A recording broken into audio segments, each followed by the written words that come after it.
ভারতের পররাষ্ট্রমন্ত্রী ডক্টর জয়শঙ্কর বলেছেন, দিল্লি গণমাধ্যমে প্রকাশিত প্রতিবেদনের ভিত্তিতে প্রতিক্রিয়া না দিয়ে কূটনৈতিক চ্যানেলের মাধ্যমে সরকারের সাথে কাজ করে। গত ৫ আগস্ট পদত্যাগ ও দেশ ছেড়ে পালানোর পর থেকে ভারতে থাকা বাংলাদেশের সাবেক প্রধানমন্ত্রী শেখ হাসিনার প্রত্যর্পণ নিয়ে বার্লিনে এক প্রশ্নের জবাবে মঙ্গলবার তিনি কথা বলেন। সংবাদ সম্মেলনে এক সাংবাদিক ভারতে আশ্রয় নেওয়া বাংলাদেশের সাবেক প্রধানমন্ত্রী শেখ হাসিনাকে দেশে ফেরত পাঠানোর বিষয়ে প্রশ্ন করেন।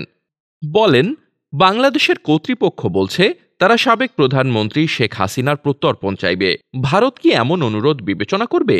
জবাবে জয়শঙ্কর বলেছেন, আপনি জানেন যে বাংলাদেশের সরকারের পরিবর্তন হয়েছে। আমরা স্পষ্টতই বর্তমান সরকারের সাথে কাজ করছি।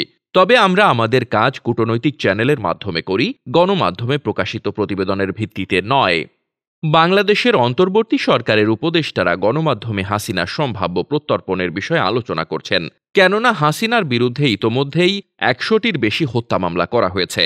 ছাত্র জনতার অভ্যুত্থানে হাসিনার সাথে সাথে তার সরকারেরও পতন হয়েছে। বর্তমানে হাসিনার সময়ে দায়িত্ব পালন করা বেশিরভাগ মন্ত্রী এমপি পলাতক রয়েছেন। এছাড়া বিভিন্ন মামলায় ইতোমধ্যেই গ্রেপ্তার হয়েছেন হাসিনা সরকারের বেশ কয়েকজন মন্ত্রী এবং এমপি। উল্লেখ্য, ছাত্র জনতার অভ্যুত্থান ঠেকাতে শেখ হাসিনার বিরুদ্ধে মানবাধিকার লঙ্ঘনের অভিযোগ তুলেছে বিভিন্ন মানবাধিকার সংগঠন। এছাড়া তার ১৫ বছরের আমলে জোরপূর্বক গুম, ভিন্ন মত দমনে মানবাধিকার লঙ্ঘনের অভিযোগও রয়েছে। এসব অভিযোগের ভিত্তিতে শেখ হাসিনাকে বিচারের মুখোমুখি করতে ভারত সরকারের সাথে যোগাযোগ করা হবে বলে জানিয়েছে বাংলাদেশের অন্তর্বর্তীকালীন সরকার। Desk report, বার্তাবাজার।